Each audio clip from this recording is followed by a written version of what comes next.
Morning YouTube, it is Friday the 15th of May and I thought I'd just give you a quick update on what is happening down here at the Dawn Chorus plot.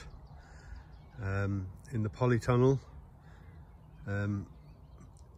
things are looking quite well. It was -3 here again last night. The night before was even colder, and there was a small fan heater in here just to try and take the chill off, but you can see that the new potatoes in here have been scorched.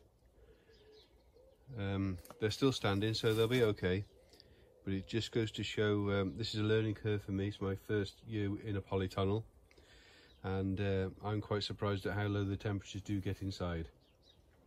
So yeah, every day's a school day. And some of the tomatoes have been really burnt. That's Gigantimo, and yet the one right next to it is fine. And there's one or two further up which have been a bit scorched. These are the plants I'm hardening off: beans and pumpkins and squashes, and my sweet corn. They're coming in and out every night. And some of the tomatoes, as you can see, well scorched. There's one that has managed to survive, and then next to it don't look so clever. So I'll just show you the outside potatoes as well. First early new potatoes. They've had double layers of fleece on, and you can see that it has just caught them just slightly. It seems to be where the fleece has touched, but they'll be okay, just don't look quite so pretty. And while I'm here, strawberries, they don't look very clever at all, and they've had a double layer of fleece on for the whole week, and I've left it on during the day, so that's really knocked them back. I don't think I'll get any fruit off them this year.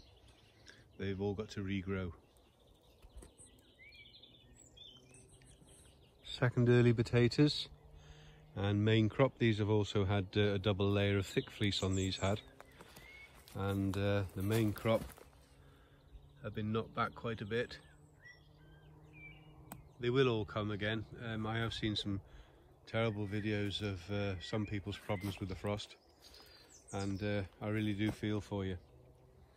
You come out and see what's happened, and your heart really does sink. These will come back, but it does just take the shine off the job a little bit. I am in a bit of a frost pocket down here. -3 last night outside. It was -2.5 in the polytunnel last night. I don't know what the outside temperature was, but when the weatherman says it's going to be about 4 or 5 degrees and it's -2, -3, there's a big difference. You've always got to make sure that you cover everything. And I will just show you the other potatoes up here, and these also have had a double layer of fleece on, and you can see that these are my trial potatoes, and you can see that it's caught the tops, but it could be a lot worse. These will come back.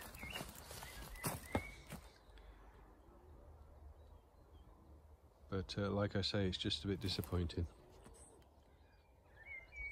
Broad beans, they're looking well. I have had fleece around these all week and didn't take it off, just wrapped around them. They still get plenty of light through the fleece, and it's just one less job to do at night. And when these get to about waist height, I nip the tops out of them, and it helps them to set. And as you can see, The beans are coming on now. Won't be long before we have our first feed off these. And if you take the tops off, it stops them having a lot of lush growth on top, and they've got nowhere else to go, so they need to set seed then, and I find it a better way. And if you leave the tops on, they will just keep growing and growing. This is one of the side shoots, and I've left the top on that, as you can see, and there's still flowers on that, and that's pretty much the only one with flowers on. But I'll just nip the tops off there, and you can eat those, steam them, or eat them as they are. And they do taste of broad beans. And I'm going to get a good crop off these. I haven't heard of anybody having the black fly on them yet, but be rest assured they're just round the corner. All the way down, these beans have set. I think this is probably one of the better crops that I've had with them, and looking forward to how they taste. And these are those there are the autumn sown Aqua Dulce, and these here are spring sown, and they're coming on nicely. They are. You can actually start to see already the where the flowers will come, and this will be a successional crop. And because those autumn ones have flowered already, there won't be any cross-pollination, and I'll be able to save the seeds. And peas, I've had some mesh covers on these to stop the birds pecking at them, and I'm just putting my supports up. This is called anti-tangle trellis netting, and this is my third year of using it, and I just put them around the posts and dangle them down, and I put the caps on top to keep them secure, and the peas climb away nicely up those. That works for me. I must admit, seeing pea sticks in the ground is more traditional and looks a lot nicer, but they don't seem to work for me for somehow. So that's how I do my peas, and I've got another couple of rows. Germination's not been very good with my peas this year. Next year I think I'm going to go and try what a lot of them do some of them in gutters and then slide them out.